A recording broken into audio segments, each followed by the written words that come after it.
পরে আমার হাতে হ্যান্ডক্যাপ পরানো হলো, চোখ বেঁধে ফেলা হলো আর কি। গাড়িতে উঠালেন, গাড়িতে ভিতরে আমি বসলাম, উচ্চস্বরে গান ছেড়ে দেওয়া হলো, হিন্দি গান।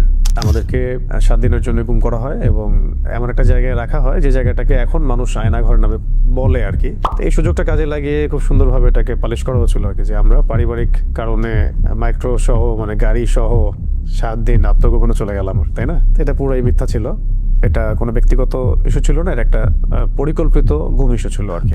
মনে হলো যে maybe this is the end of my life, my journey, my mission. তা আমার মনে আছে যে আমি কালিমা শাহাদা পড়লাম।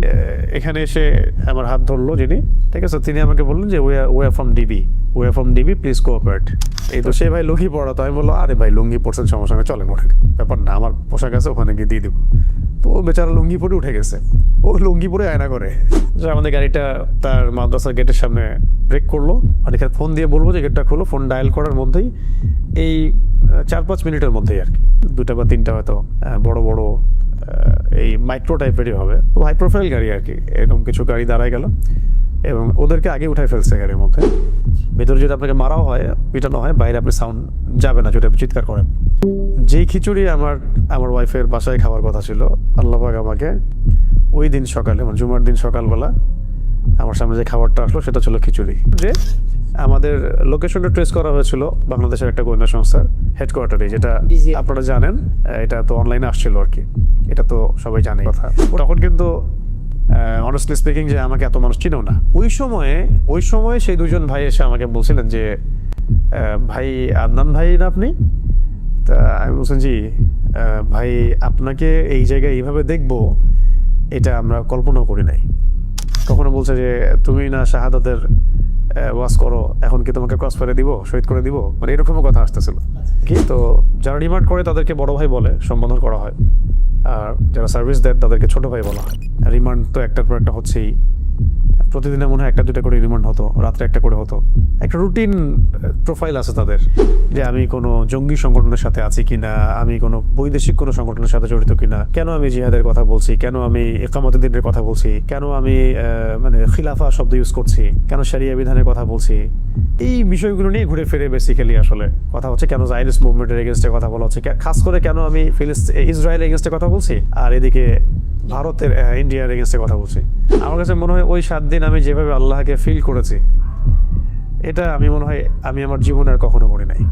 তিনি বলছিলেন যে তোমার এগেনস্টে 2জন আলেমের বক্তব্য আছে আমাদের কাছে। তার মানে আমরা বিষয়টা কি বুঝলাম, যে এই তাগুতি শক্তির, তাদের আন্ডারের এই গোয়েন্দা সংস্থার এবং তাদের মানে যে চেইন অফ কমান্ড, তাদের মধ্যে এমন কিছু লিঙ্ক আছে যেটা দাড়ি টুপিওয়ালা মানুষই আপনার এভিডেন্স হয়ে কাজ করতেছে, যে অমুকে জঙ্গি, অমুকে খারেজি, অমুকে উগ্রবাদী, তাদেরকে বুঝাই দিচ্ছে বেসিক্যালি এই মানে গ্রুপ অফ পিপলটাই। সারা দেশের মধ্যে অগণিত দিনী ভাই রাস্তায় নামলেন, মানববন্ধন করলেন, প্রোটেস্ট করলেন, ফেসবুকে লেখালেখি করলেন, সামাজিক যোগাযোগ মাধ্যমে লেখালেখি করলেন। দেশ তো ছিলই, দেশের বাইরেও অনেক অ্যাক্টিভিস্টরাও এটার সাথে যুক্ত ছিল। ফেস দ্য পিপলের সাগর ভাইয়ের কথা না বললেই না। দীর্ঘ সময় আমরা সেটা ওইভাবে অনলাইনে বলতে পারি নাই। তার ভূমিকা এখানে অনেক বেশি আছে। তিনি যেভাবে মিডিয়াতে এটাকে উপস্থাপন করেছিলেন, আমার স্ত্রী সেখানে কথা বলেছিলেন, তখন তো এমন একটা অবস্থা ছিল যে অনেক পরিচিত আলেমও আমাদের সাথে সম্পর্ক ছিন্ন করছে বা চিনি না এরকম বলছে। নাম বললে আপনার অবাক হয়ে যাবে যে কোন কোন আলেম এগুলো বলছে, কেন বলতে চাচ্ছি না এগুলো। যাতে তোমাকে আমরা কি করবো, প্রশ্রয় দিব নাকি তোমাকে ছেড়ে দিব, ছাড়লে কোথায় জানবো, কি করবো তুমি বলো। তা আমি বললাম ঠিক আছে, আমি একটা প্ল্যান করার চেষ্টা করতেছি, বের হওয়ার কোনো রাস্তা স্পিড বিডি করে যে তোমার ব্যাপারে ফেস দ্য পিপলের এত আগ্রহ কেন, তোমার ব্যাপারে সংসদে কথা হচ্ছে কেন, একদিন আসে এটা বলে চলে যায়, আবার একটা রিমান্ডে এসে বলে হ্যাঁ তোমাকে নিয়ে জাতিসংঘে কথা হচ্ছে কেন, আবার আসে তোমাকে নিয়ে এত মানববন্ধন কেন। এই কথাগুলো আমরা দাওয়াতের মেজাজে বলেছি, কোনো পলিটিক্যাল পার্টি বিলং করে বলিনি কখনো, আর আমরা কখনো কোনো পলিটিক্যাল পার্টিতে যোগ দিইনি কখনো, এখনো দেই নেই, বা আমাদের রেপুটেশনে এগুলো নাই। মানে আমি বলছি এখনো যদি আপনারা এই ধরনের দাওয়াত দেন, ইসলাম কায়েম, দাওয়াত তাবলীগ, জিহাদ, ইসলামী হুকুমত, শরিয়া, আপনিও টেস্ট হয়ে যাবেন, আপনাকেও টেস্ট করে ফেলা হবে, এবং আপনারও যে আজ না হোক কাল যে কোনো বিপদ হবে না কোনো গ্যারেন্টি নাই। তো সবচেয়ে ভাইটাল যদি আপনি কারো নাম বলতে বলেন এই বিষয়ে, খাস করে আমার দ্বিতীয় স্ত্রী সাবেকুন নাহারের কথা, তার যে ভূমিকাটা, এই ভূমিকাটাই আমার কাছে আসলে সবচেয়ে মানে আমার হৃদয় ধাক্কাটা একটা অনুভূতির মতো থাকে।